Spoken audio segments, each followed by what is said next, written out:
Dr. Liz Cutright. This is my friend Jennifer and her dog Molly. We're going to go ahead and do a quick demonstration on nutrition response testing in pets. But before we start, I'm going to give a quick demo on her so it's easier to translate onto the pet. Essentially, nutrition response testing, it's a form of applied kinesiology, which is a form of an analysis of the body's acupressure points and showing which ones correlate to which organs may be working a little harder and need a little extra support. It's based off the idea of the hypothermic reflex. We all know that when we get cold, our peripheral limbs will shunt blood flow and electricity to our core. And in that case, you'll feel a weakness, a coldness to those peripheral limbs.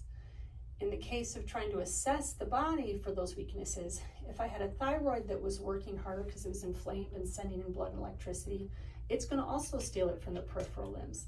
So if Jennifer would have put her arm out, and I normally feel she's normally strong, I'm going to say match my resistance. When I push down, she's going to go ahead and keep it level, and that's what she can. But if I was to go ahead and push on her thyroid, and her thyroid was working harder, her arm would start to bounce because the energy would be drained into the thyroid that was already working harder. So that's again what we're utilizing, the hypothermic reflex. So you can essentially scan the whole body by doing pressure points along the body, along each organ's acupressure points. And that's how we determine the weaknesses.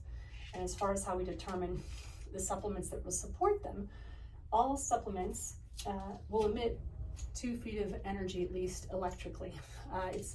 People say, well, how's that possible? You think about the sun. The sun is millions of miles away and emits energy that we feel warmth on our skin. So live plants and herbs and all those whole food-based supplements can also emit a certain amount of energy. And when they're placed against a weakened organ, if you've picked the right product, they'll make it stronger. So that's how we go ahead, and that part of the process is called design clinical nutrition, because we're designing the nutritional support around the patient. So we're going to get started with Molly. So Jennifer will become just the extension of Molly. So kind of like an electrical leash. So Jennifer's going to put her arm out again. I'm going to push down, make sure that she's strong and steady. You always want to check your indirect tester first. That's what we call Jennifer at this point. So now I'm going to be touching Molly, and I'm pushed down. And now I'm checking her reflex, and it's strong. I'm going to do some shortcuts for the sake of the video, but we're going to go on to a couple of other reflexes that I want to make sure are appropriate to proceed with the testing. So I can proceed testing her, and now I'm going to go ahead and I'm going to push on the body parts just like I did on Jen, but I'm going to do what we call a body scan. We're going to go over the head, the pituitary, the hypothalamus, the frontal sinus, the eyes, her teeth, above and below, her lymph nodes, and ironically, her thyroid dropped. So this is an area we're going to want to come back to. We're going to continue. You can do parathyroid, lungs, heart, lungs. You just go down the whole body, stomach, pancreas, small intestines, and so on and so forth. But for the sake of the video, we're going to go back to the thyroid. So here's this organ dropping. We're going to go ahead and grab what we call our electrical stressor kit.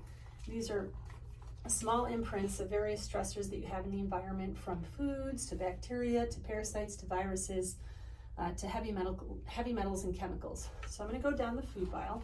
So I'm going to essentially put this against her body, and if these elements are circulating in her body, specifically concentrating her thyroid, when I put a similar object against her body, it's going to be a temporary click, kind of like 2 magnets, and that's how you'll see a change in the muscle.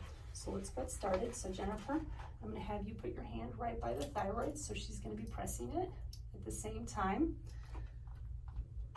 We're going to do the food part of the kit, and it doesn't change the reflex. It's staying weak. Now we're going to flip to the other side. This is the immune part.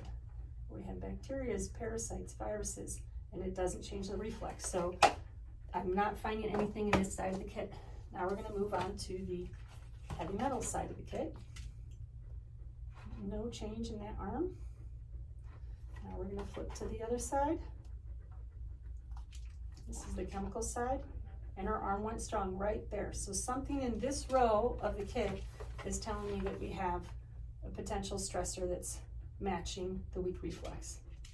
So I'm going to go down each one individually, and if she was a person, she'd be using her own fingers to touch, but she's not, so it's going to go through me. So I'm going to touch each individual one, and I'm coming up with food preservatives, which is an incredibly common stressor that we find in our pets. Even if my clients are feeding the precious food because we have generations and generations of processed food fed dogs.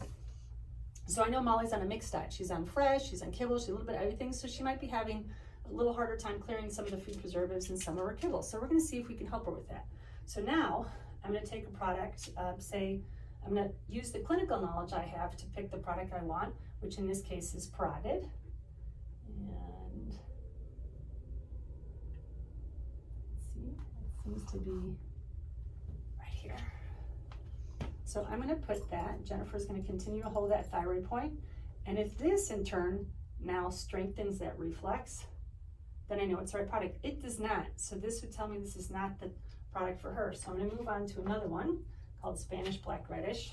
That product has the ability to help clear the body, and now her arm goes strong. So it tells me that this particular product may be able to help her process that food preservative and clear it from her body, specifically enhancing the health of her thyroid. So we're gonna put it down, and we're just gonna count 5, 6, 7, 8, 9, 10. If I have a full pulse, then I know that that has the full potential to help that organ. We wanna try to get to 10 seconds. And for the sake of this video, I'm kind of shortening things up. And then secondly, I would pick something that's specific to the thyroid. Trace mineral products are wonderful to add. I can go on a list of other things, but again, we're gonna wrap it up. You can rest your arm, Jen. So in short, that's a quick demo on nutrition response testing. I hope you guys enjoyed it, and thanks for watching.